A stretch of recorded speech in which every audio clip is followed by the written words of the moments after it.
Hello, it's John Heaton. I'm not going to take on the task of ranking each song by song on each Beatles albums like some of the other guys have done, but I am going to rank the albums. The 13 British albums in reverse order.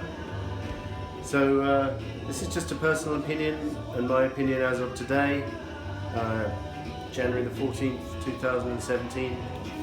It's going to be different next week, and etc, etc, but this is the way I feel today, okay? At number 13, we have Yellow Submarine, which came out in January 69, so 48 years ago this week. And the reason this is at the bottom is because it's only half a Beatles album, and also there's only 4 new tracks here. So Yellow Submarine has been on Revolver, All You Need Is Love has been a single. The 4 new tracks are decent. They thought of putting it out as an EP, but they ended up putting it on a full-length album, and I think we're glad to have it. And of the new songs, I mean, this is not a review of Yellow Submarine, so let me just say that's enough for that. Number 12, this is the only Beatles album which I haven't actually reviewed in detail. So this is number 12 with the Beatles, their second album, and this is the newly remastered 180 gram vinyl. This is actually my son's collection we're going through here, and this is unopened, this one at the moment. It's decent, it's just, it has to go somewhere, and it's not an album I return to that often. Number 11 is the debut, Please Please Me, a remarkable debut, and if you want to see more detail on any of these albums, I've done a review of all of them apart from with the Beatles. So outstanding, and you know, what better way to open your first record with I Saw Her Standing There than with a song like I Saw Her Standing There. So that's 11.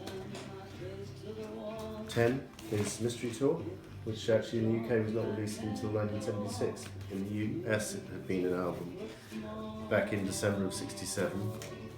And the reason this is so low is because it's in many ways a little bit of a compilation, although all the tracks are from 1967, so it flows pretty well together. But there's the best part of a year between Strawberry Fields, Penny Lane, recorded at the beginning of the year or even the back end of 66, and Hello Goodbye, recorded at the end.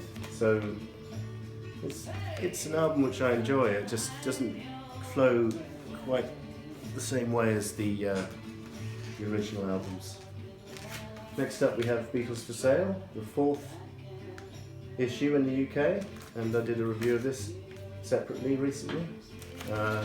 Shows an advance in the maturity of their songwriting, I think, particularly from John, and there were a few cover versions on that album, but they're pretty good.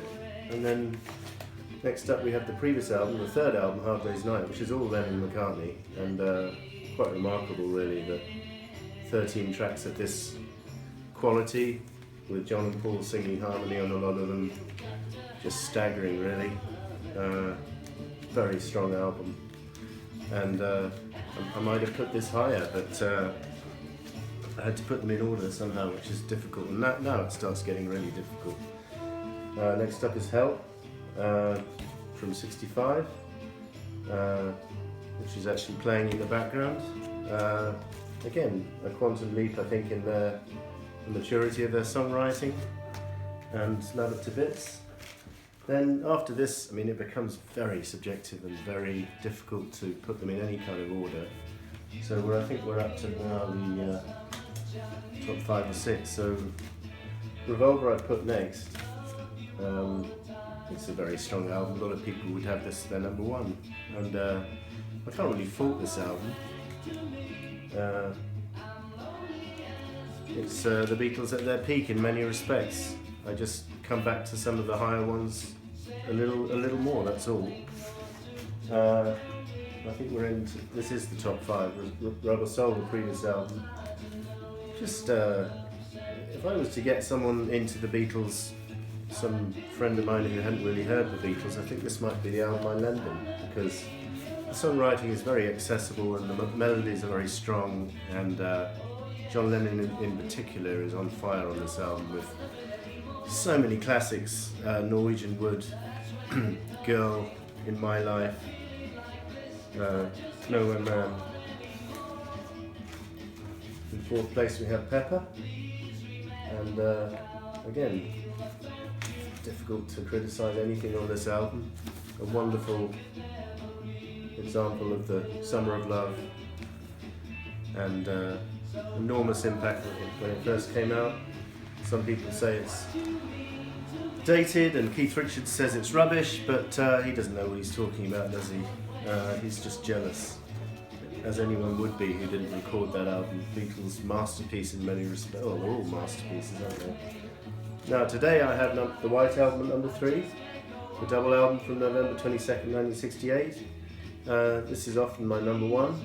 It's just, because it is a double album, one doesn't return to it quite as often, because one has to have more than an hour and a half to spare to listen to it all the way through. So for that reason it's number 3 today, and this might surprise some of you, but my number 2 is Let It Be, which was recorded pretty much straight after the White Album was released in January of '69, and I've got several copies of this album. I did a review of it by the Danube, which was very noisy. I might have to redo it, but this is the remastered UK version with the green apple there. This is my original UK second edition from the 70s with a kind of green, dark green, reddy apple there. This is a US pressing with a straight red apple. This is an Australian pressing with an orange apple and a slightly smaller sleeve. And then this is an Indian pressing with a dark red apple, darker than the US version. So interesting. And just a little story about Let It Be. Me and my sons were at Savile Row the other day, which, as I said in an earlier video, is now a children's clothes shop. And we found the fire escape stairs within the building going up to the roof, so we all rushed up to the roof hoping that we wouldn't get arrested or anything. And we got to the door which led onto the roof, and unfortunately it was locked. So we were within yards of the famous venue, the rooftop concert from January 30th, 1969. One of these days they're going to open it to the public. At the moment we got as far as a locked door at the top of the emergency stairs, so it was a good effort. Let It Be, I just come back to that album so often. It's got McCartney's, some of McCartney's finest hours on that album, Let It Be, Long and Winding Road, Get Back, and the best versions of those songs, I think. And Lennon may not feature too highly, but him and Paul singing very nicely together on Two of Us and jointly composing I've Got a Feeling, their last joint composition. And Across the Universe is also on there, as we know, and some strong Harrison material, I'm in Mine and For You Blue. So I love it to bits, and I'm going to put that at number 2 today, which brings us to number 1, the Abbey Road album, the last one they recorded in July and August of '69 mainly. Came out in September the 26th, '69, by which time Lennon had left the band privately, although the public split wasn't announced until April of the following year. And this is just a staggering achievement, with chestnuts such as Here Comes the Sun and Come Together, and other brilliant songs like I Want You, She's So Heavy, and Because, and is that fireworks? Celebrating the number 1 choice of mine, Abbey Road. So You Never Give Me Your Money, just chock-a-block full of brilliant material. So thanks for watching, hope you enjoyed it, see you next time.